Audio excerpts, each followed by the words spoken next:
Bom, eu vou começar perguntando para o Dr. Marcos se a gente tem mau hálito porque tem má higiene bucal.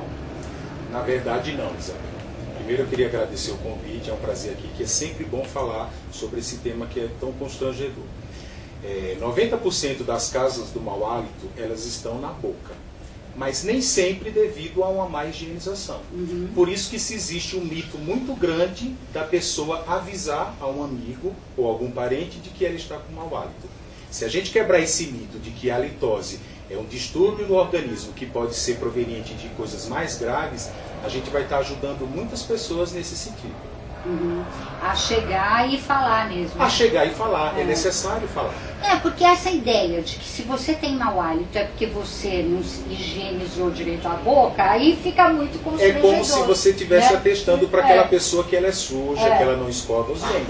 E isso não é verdade.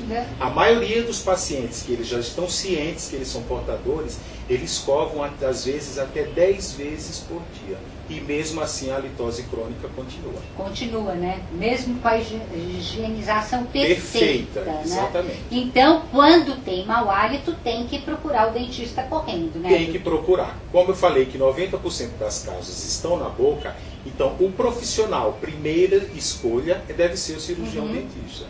Depois pode-se procurar outros profissionais que o dentista encaminhar, porque a halitose ela é classificada como multidisciplinar. Pode ir para um gastro, porque apenas 1% das causas são relacionadas ao estômago, ou até o otorrino também, devido às vias aéreas superiores. Quer dizer que tem todas essas causas, então? Exatamente. Então vamos lá, doutor, vamos falar das causas, de cada uma delas. São mais de 60 causas. Nossa. Se a gente fosse enumerar aqui, a gente ia passar a tarde inteira aqui falando. Mas as principais: problemas gengivais, estresse, problemas de prótese mal adaptadas, alteração do padrão salivar, alguns problemas gástricos, problemas de sinusite, TPM e por aí vai adiante. São várias causas. Então quer dizer que se, por exemplo, tem um problema gástrico, alguma coisa assim, também pode ser consequência de medicamento? Então, o medicamento basicamente seria aqueles medicamentos que diminuem a salivação. Pois é, que altera a salivação. Altera a salivação. A faixa etária que é mais comum ter problema de halitose é a terceira idade. Por quê? Porque medicamentos como hipertensivos, antidepressivos, para colesterol, para diabetes, todos esses influenciam no padrão salivar, influenciando na quantidade e na qualidade da saliva, deixando a boca mais seca. A gente sempre fala que boca seca é sinônimo de mau hálito. A nossa boca tem que estar sempre úmida com a saliva. A saliva é o principal fator de limpeza da boca. A gente até brinca falando que ela é como se fosse um detergente bucal, que ela limpa tudo. Agora, doutor, se eu estou com esse problema, por exemplo, eu tenho que tomar um antidepressivo, aí, por consequência desse fato, eu fico com a boca seca, e por consequência da minha boca seca, eu tenho mau hálito, aí eu tenho que parar o antidepressivo? Não, jamais. O problema que acontece é, às vezes, que a pessoa, dando o exemplo, que toma antidepressivo, ela está tomando pouca água também. Então, se ela começar a tomar mais água, ela mudar hábitos, ela tiver orientações nesse caso, ela pode e deve continuar tomando o antidepressivo e, de outro lado, fazendo outras coisas. Se ela tomava uma determinada quantidade de água, vai tomar mais para balancear. E balanceando, ela vai continuar com a medicação E sem problema de mau hálito. Sem o problema do mau hálito, Exatamente. né? Porque aí contrabalança. Então é o caso do hipertensivo. Então essas pessoas que tomam esses medicamentos também podem perguntar para as outras: escuta aqui, será que eu estou com mau hálito? Porque às vezes não, eu acho que sempre. É muito difícil a gente perceber na gente mesmo. Vamos falar né? sobre um problema chamado fadiga olfatória. A proximidade das vias aéreas com a boca, a gente acostuma com o cheiro. Então, o próprio portador, ele não sente que está com mau hálito. Então, é necessário a ajuda de uma outra pessoa. O que acontece erradamente? Em vez de um amigo próximo ajudar aquele portador, ele brinca, ele fala com o terceiro sobre o determinado portador. E isso cria realmente um convívio social segregando o portador da halitose, afastando ele da sociedade. Em vez de ajudar ele. Em vez de ajudar, cada vez prejudicando mais. A resolver. Exatamente. Se a pessoa não fala, se não tem tanta liberdade, a nossa associação criou um serviço chamado SOS Mau Hálito. Você entra no site abha.org.br/SOS Mau Hálito, escreve o e-mail ou o endereço da pessoa e nós enviamos uma carta ou um e-mail explicando as possíveis causas do mau hálito e orientando aquela pessoa a fazer uma autoavaliação e, se constar que realmente tem alguma dúvida, procurar um profissional especializado. Ótimo serviço esse. Exatamente. Não, hoje em dia, em média, temos mais de 600 pedidos por carta e e-mail para ajudar uma determinada pessoa. E fizemos uma pesquisa, 99% dos portadores de mau hálito que receberam essa carta alegaram que queriam ter sido avisados com mais antecedência. Chegam nos consultórios dos membros da associação pessoas que estão há 10 anos com esse problema de halitose. Pessoas que já perderam a família, separou do marido ou da esposa, perdeu o convívio social, saiu do emprego por todo esse problema que acarreta a halitose. É muito sério. É muito sério mesmo. Muito eu sério. sempre relato, né, que eu tive um paciente de seus 47 anos mais ou menos, um senhor que ele chegou a chorar e falar: doutor, se eu tivesse encontrado o senhor antes, eu não teria se separado da minha esposa, porque eu tenho certeza que ela me abandonou pelo problema do mau hálito. Ai, mas que esposa também, né? Podia ter chegado Podia ter pro marido ajudado. e dito: ah, meu queridinho, é o Podia seguinte, ter ajudado, né? exatamente. Por isso que a gente fala, tem que ajudar. As pessoas pecam pela omissão. Gente, não pode. A gente tem que ajudar um ao outro. A gente tem que falar essas coisas. Ah, meu Deus. Agora, o mau hálito pode ser, como o senhor disse, consequência de mais de 60 causas, não é isso? Então, estamos falando das mais comuns, falamos dos medicamentos, o que mais? Esse problema de nariz que o senhor disse que precisava ir para o otorrino. O problema de sinusite, o problema de muco. Esse muco proveniente que ele fica segurando nessa região, ele começa a gotejar na região mais posterior da língua. Esse gotejamento serve de substrato para as bactérias. Vamos brincar assim, falando de alimento. As bactérias comem esse alimento e na fermentação desse muco são liberadas moléculas de enxofre. Essa molécula de enxofre que é o mau hálito, que é o que a pessoa vizinha vai sentir. Então tem que ter realmente ter cuidado para saber realmente o que está acontecendo nas vias aéreas superiores também. Todas as causas de mau hálito têm solução? Todas as causas de mau hálito têm solução. Convém só ressaltar que, por exemplo, pode ser um mau hálito devido a um carcinoma, um câncer hepático em alguma região do organismo, que vai ser liberado também através de via pulmonar de alguns compostos. Aí, nesse caso, só na cura daquele caso. Mas os outros hálitos, halitoses sistêmicas, bucais, são realmente controlados. A gente não fala de cura porque a gente não classifica a halitose como uma doença. Então a gente fala de controle. A halitose, ela é fisiológica. Sabe? Todo mundo de manhã, quando acorda, tem mau hálito.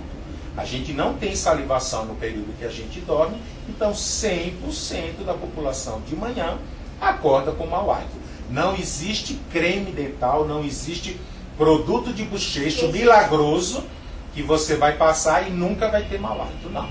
A halitose fisiológica da manhã, quando a gente acorda, após uma higienização e uma alimentação, aí ela é eliminada. Será que não dá para ter aquele velho hábito da vovó de ter um copinho d'água? Isso seria o ideal. Vários goles de água. Bom dia. Isso. E principalmente fazer higienização e alimentação. Então eu vou relatar também um pouco da halitose sistêmica. Mais de 3 a 4 horas sem se alimentar, com o estômago vazio, o organismo ele precisa queimar gordura para poder a gente fazer os movimentos que a gente necessita, de falar, pensar e tudo mais.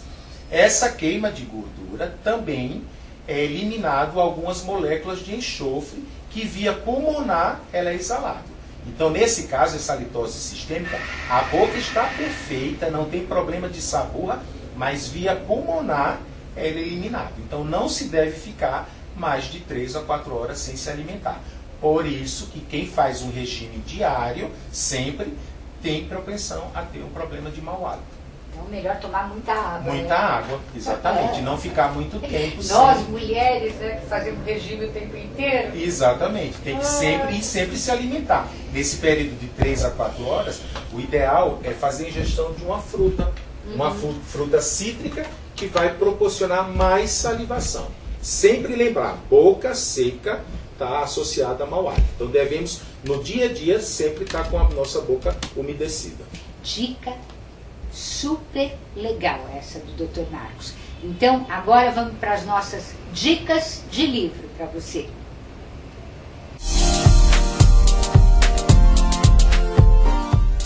Minha primeira dica de livro para você hoje é O Mercador de Livros Malditos.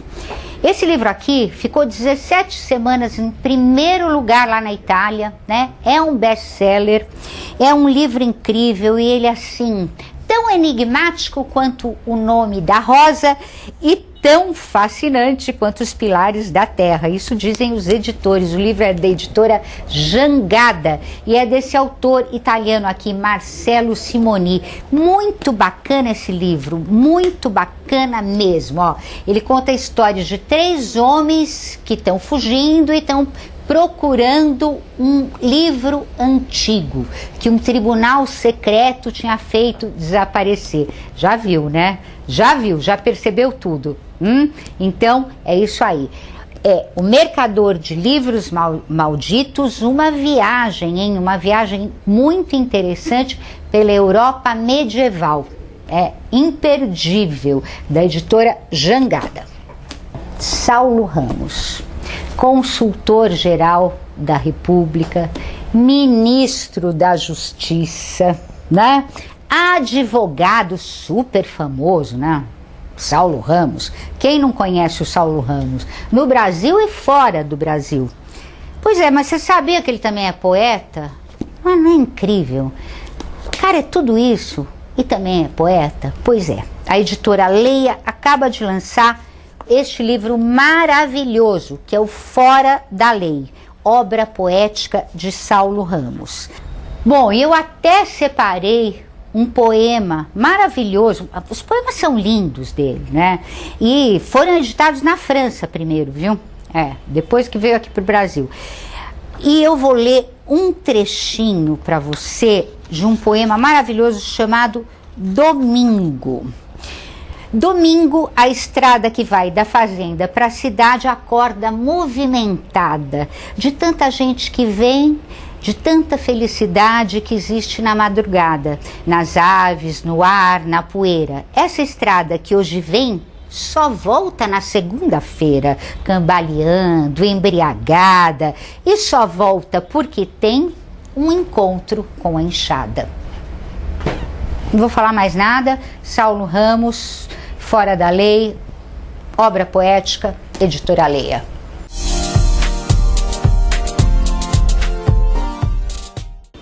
Estou conversando com o Dr. Marcos Moura sobre halitose, ou seja, o popular mau hálito, né? E ele já nos contou coisas surpreendentes aqui, mas o legal dessa história é que ele conta também as soluções, né? Então fica uma coisa bem melhor. O Dr. Marcos é presidente da Associação Brasileira de Halitose. Essa deve ser, então, uma associação, não sei se eu estou certa, multidisciplinar?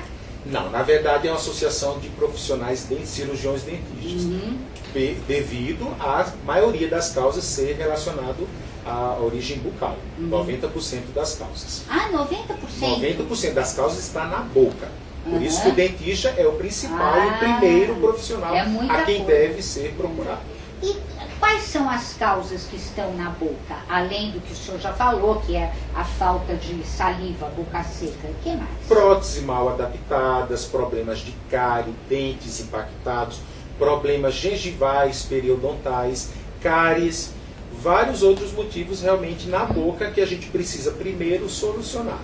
Depois de solucionado todas essas causas, inclusive os padrões salivares, aí a gente deve ou não encaminhar para um outro profissional se não multidisciplinar. resolveu, né? Exatamente, se não resolveu. Agora, doutor, por que uma prótese mal colocada vai me fazer ter mau hálito? O mau hálito a gente poderia dizer que é uma proliferação maior de bactérias.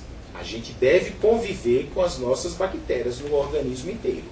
Se na boca existe uma prótese mal adaptada, vai haver um acúmulo de mais bactérias. Então a proliferação de mais bactérias vai levar à produção de compostos de enxofre que levaria ao mau hálito. É o mesmo caso da gengivite? Ou da A gengivite, que exatamente existe muito sangramento, existe bolsas periodontais, ou seja, ao redor do dente existe um acúmulo de bactérias. Por mais que você escove, vou dar um exemplo até aqui na minha manga aqui. A gengiva, o meu dente seria a minha mão, então aqui existe uma bolsa. Esse acúmulo você escova o dente nessa região, mas aqui internamente não tem como você eliminar essas bactérias. E não eliminando é o acúmulo maior que levaria à propensão de ter o mau hálito. Por isso que é necessário visitar o dentista regularmente, pelo menos de 6 em 6 meses, fazer uma limpeza, remoção de tarto, para não ter problemas gengivais. O início seria os problemas gengivais, consequência, mau hálito. Olha aí, vamos continuar essa conversa com o Dr. Marcos Moura, depois daquele intervalinho.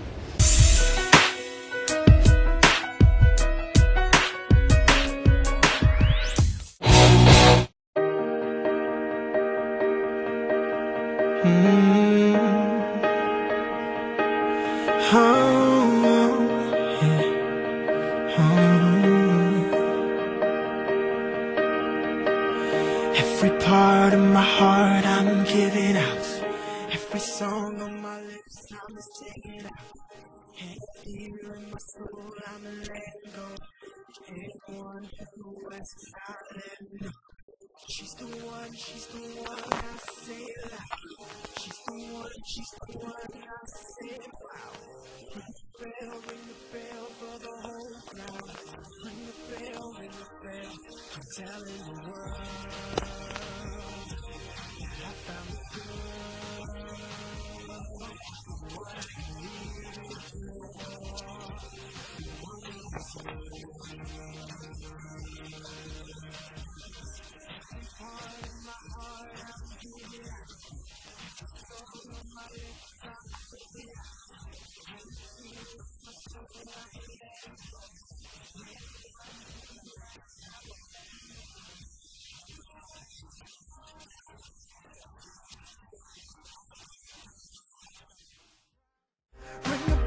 ring a bell for the whole crowd.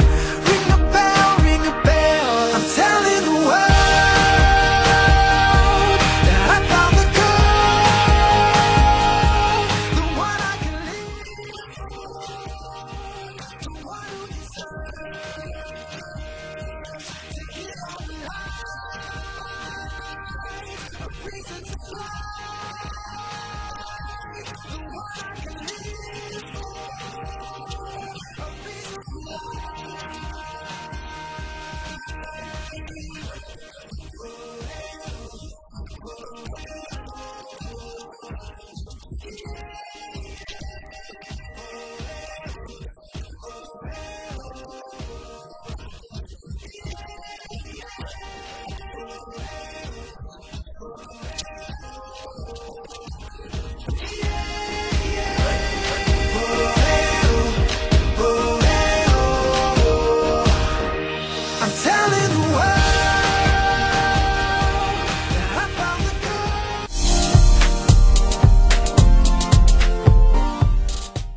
Bom, já que esse é o nosso programa de fim de ano e na outra dica de livro eu te falei de livros do Natal, então agora eu vou te falar de livros do Ano Novo, livros das férias. Dica para as férias. Férias, você vai querer ler tratados de psicologia? Não, né? Então eu tenho uns livrinhos aqui maravilhosos para te indicar. Ó, O Enigma do Chocolate, que eu já divulguei aqui, e agora saiu o segundo, O Enigma do Morango, né? O que tem de bacana nesses livros, além da trama, são policiais, suspense, tal, você tem receitas, né? Para quem gosta de cozinhar, é um sonho. Aqui no Enigma do Chocolate tem receitas de cookies de chocolate, aqui tem no de morango, que é o segundo, né, que acabou de sair, esse novinho, você tem cookies de morango, torta de morango, ó, imperdível. É da editora Lua de Papel, é da Joane Fluck, né? O primeiro, o Mistério do Chocolate, o segundo, o Enigma do Morango. E também um outro livro bacana para o começo do ano, para férias, é esse aqui, ó, da editora Pensamento. O Oráculo dos Deuses, Heróis e Titãs da Mitologia Grega. Um oráculo na mitologia grega, isso você nunca viu, né? E aqui estão as cartas, olha. Vem 54 cartas aqui, você abre aqui, tira as cartas, super bacana para você jogar e perguntar o que você quiser, né? O que vai acontecer comigo em 2013? Pergunta para os deuses gregos. Olha aqui que livro bonito, tá vendo? Boa dica, né? Da editora Pensamento.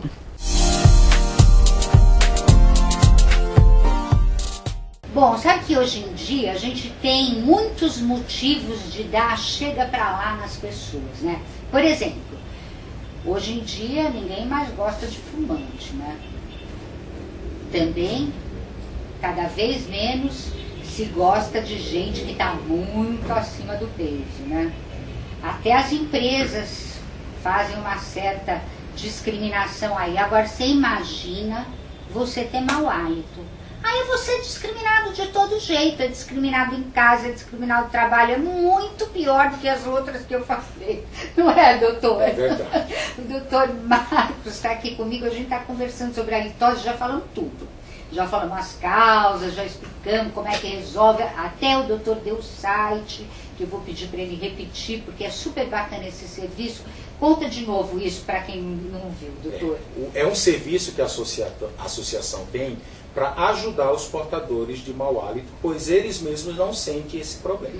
Então, se você tem um amigo que é portador, você deve avisar com ele. Se você não acha que você tem muito espaço para avisar a esse seu amigo, entre no site da associação, www.abha.org.br/SOS Mau Hálito. Lá você escreve o e-mail ou o endereço desse seu amigo e a associação envia uma carta ou e-mail explicando as causas do mau hálito, para ele fazer um autoexame, e se ele for constatado que realmente ele tem alguma dúvida, algum problema, vai à indicação dos nossos profissionais indicados. É muito importante esse serviço, porque não se deve ter a dúvida de se ter mau hálito. A alteração comportamental do portador é muito grande. A gente tem relatos de pacientes que eles relatam para a gente que está conversando com uma pessoa e a outra pessoa, só no ato de coçar o nariz, ela acha que é devido ao mau hálito. Se a pessoa oferece uma bala, um chiclete para aquela pessoa por educação, ela acha que ela é portador do mau hálito. Então essa dúvida compromete muito o lado psicológico do portador. Então não deixe essa dúvida permanecer.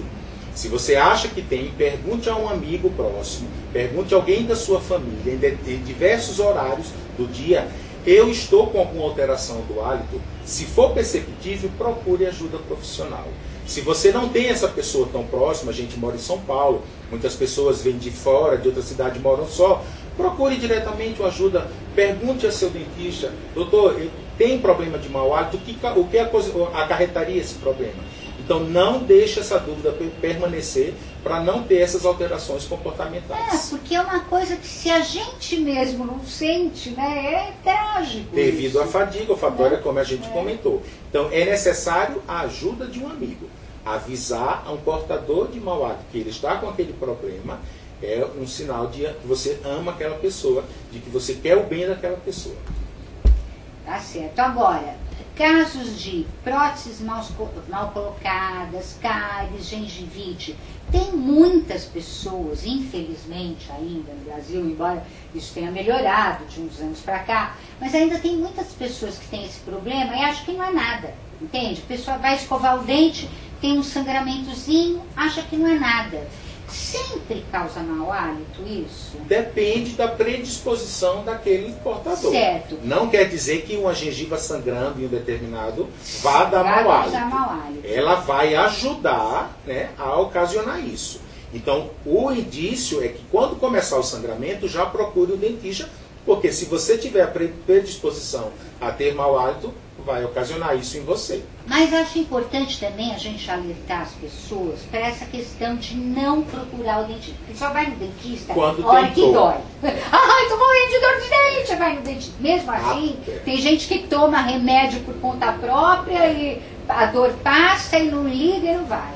Então, eu acho que é importante a gente dizer para o nosso internauta, nosso web espectador, qual é a importância de se tratar esses problemas. Por exemplo, uma pessoa que tem gengivite, não trata, o que vai acontecer? Vai evoluir para uma periodontite, que é um comprometimento do osso, e vai ocasionar uma mobilidade daquele dente, chegando a causar a perda.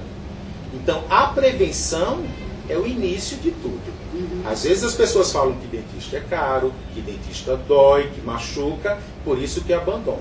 Quanto mais se distanciam, mais caro fica o tratamento e mais doloroso. A prevenção, fazendo uma profilaxia de 6 em 6 meses, bem mais barato e bem mais indolor. No caso, se a pessoa não faz, vai ocasionar, às vezes, tratamento de canal, às vezes a perda do dente, a necessidade de colocação de prótese, e tudo isso vai ocasionando realmente outros problemas gerais. Sempre lembrando que a saúde começa pela boca. A boca tem que estar em ordem quanto em relação à mastigação, aos dentes, para você ter uma saúde de ordem geral.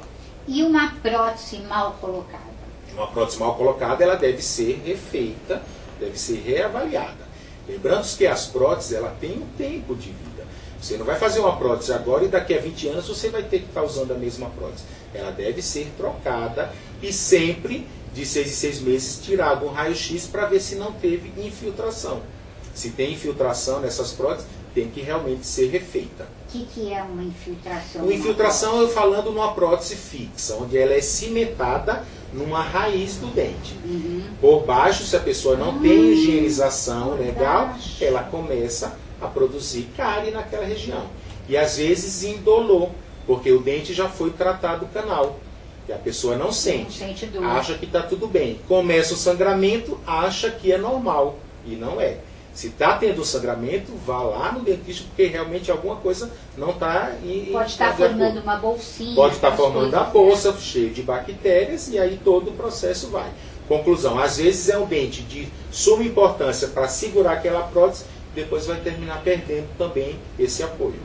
Nossa, então tem que ir correndo mesmo no dentista, não tem muita... Fazer sempre uma visita é necessário de 6 em 6 meses para ver o que está acontecendo. Em todas as idades? Em todas as idades, desde criancinha. A criança ela já deve acompanhar os pais na época do tratamento dos pais, para ela saber que aquele ambiente faz parte e vai fazer parte do dia a dia dela. A criança imita muito, eu até há pouco falei, a melhor maneira de estimular uma criança na escovação é os pais escovar junto com ela.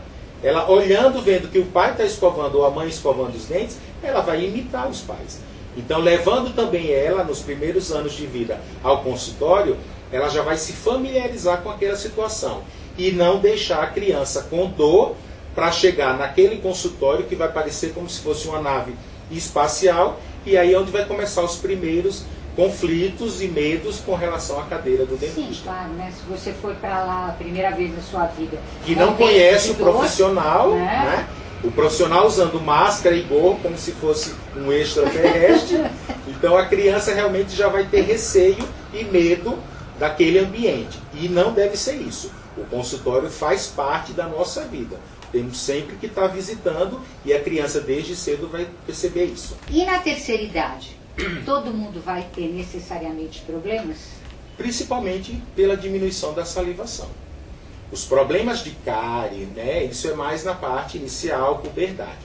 Os problemas da terceira idade, devido a uma baixa salivação, esse acúmulo de bactérias pode ser maior.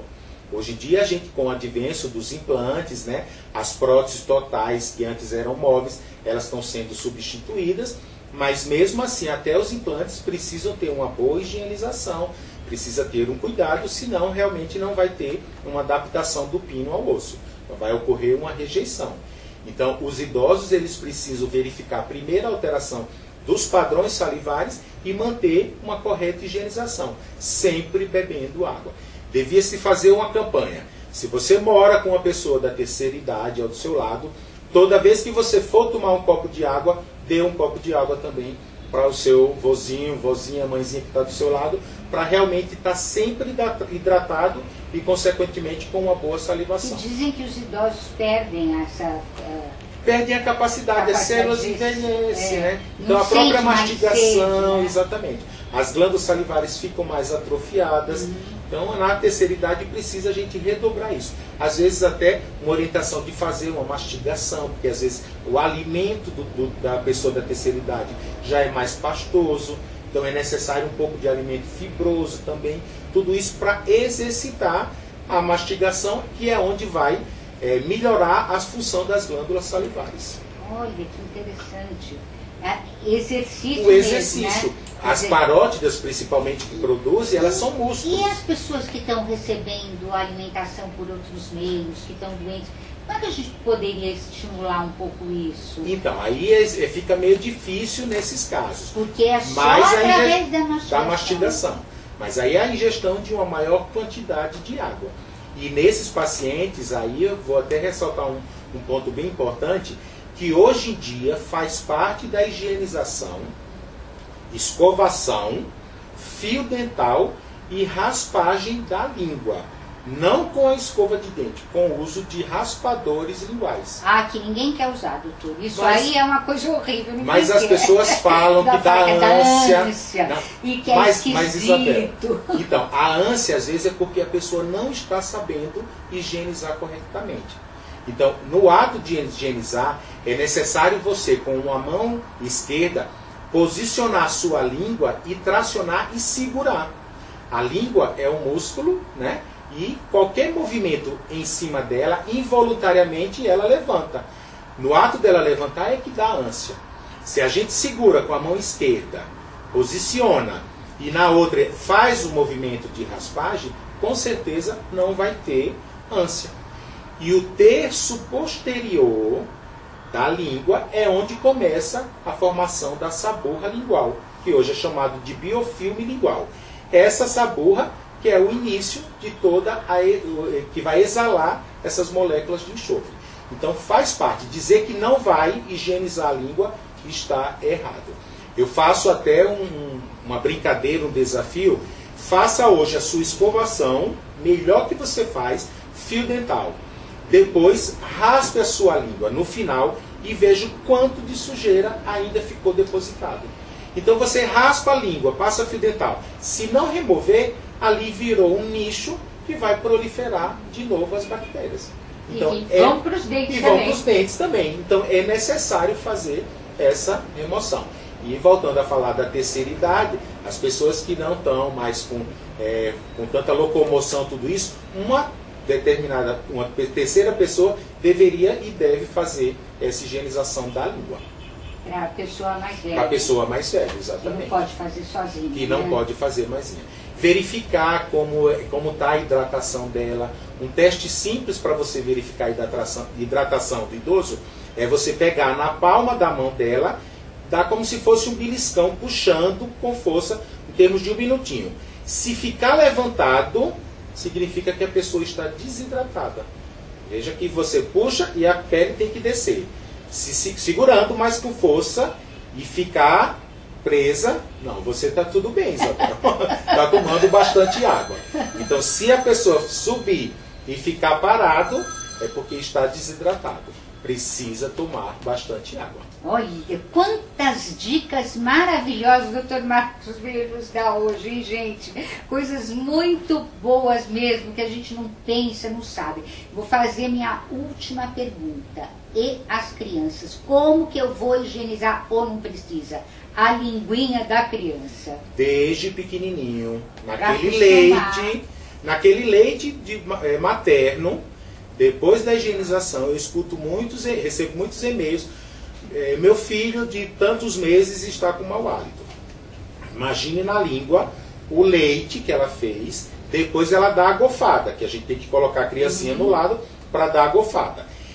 A língua vai ficar cheia daquele leite que vai talhar e vai ter um odor característico dando mau hálito. A mãe deve enrolar uma gaze, umedecer essa gaze e devagar passar na linguinha do bebê para remover tudo isso. Então, desde criança já deve fazer a higienização da língua. A criança está mais adulta, existe uma dedeira que a mãe coloca, onde já escova os dentinhos dela e também a língua. E com o passar dos anos, sempre orientando a própria criança a já fazer essa higienização. A mãe ou o pai que deve fazer isso, porque a criança ela não tem esse controle ainda. E se você fizer nela desde pequenininha, é uma coisa que ela já está acostumada. Já vai fazer para o resto da vida. Já sentiu e já não vai ter essas coisas de... Porque a gente tem esse horror da coisa nova, né? Isso. Eu vou pegar, nunca raspei a minha língua. Estou com 40 anos, pego um raspador de língua, né? E vou usar. É difícil. Né? O problema que a gente fala, Isabel, é que assim, o mundo mudou mesmo, né? Existe até uma propaganda que fala isso. Antigamente a higienização não era necessário fazer isso, porque a gente tinha alimentos mais fibrosos. Hoje em dia a gente está fazendo o quê? Qual é o movimento mais comum de hoje em dia? São os famosos shakes. As pessoas estão substituindo as refeições por shakes, que são alimentos pastosos. O alimento pastoso ele gruda na língua, então por isso que há necessidade. Existem vitaminas e comprimidos. As pessoas não estão tendo salivação porque ninguém mastiga mais. A base dos alimentos hoje são comprimidos e esses shakes, onde não é necessário a mastigação e não tem alimentos fibrosos. Ou então até o hambúrguer molinho, o hambúrguer molinho, junto com o refrigerante. Um macarrãozinho. Isso, né? Exatamente. Então, se comer maçã, né? Se comer maçã, cenoura, exatamente. Alimentos fibrosos, não vai haver a necessidade. Não haveria necessidade da higiene da língua. Hoje em dia, agora existe. Mas isso também é muito bom a gente saber. Tem que, às vezes passa na geladeira, cata uma cenoura, Isso, exatamente. Não engorda. E vai estimular a salivação. Ajuda todos os problemas bucais ainda. Com certeza. Nenhum produtor de cenoura me pagou nada para eu falar isso. Saiu aqui espontaneamente, tá certo? Bom, doutor Marcos, presidente da Associação Brasileira de Halitose, ABHA. Tem site, abha.org, porque não é com BR, é org. Tem a barrinha para o SOS Mau Hálito, aí você entra lá e resolve os problemas, começa a resolver os problemas. Tirar as dúvidas, é necessário tirar a dúvida. Qualquer dúvida que exista, a gente é capaz de retirar através de e-mails. Ótimo, muito obrigada, doutor Marcos. E para você, eu quero lembrar que o programa Só Saúde tem a sua página no Facebook. Você entra lá que você vai encontrar muitas informações interessantes. Você vai saber o que está rolando aqui no programa, o que nós vamos discutir. Você pode colocar lá alguma sugestão, um tema que você quer ver e a gente ainda não fez, um médico, o que você quiser. Vai lá, mas vai também no curtir, hein? Coloca lá a sua presença, eu curti, tá? E também você pode visitar o meu site, que é o www.isabelcom2ls.com.br Saúde e Livros, que é só isso que tem lá, tá? Um beijo, até logo.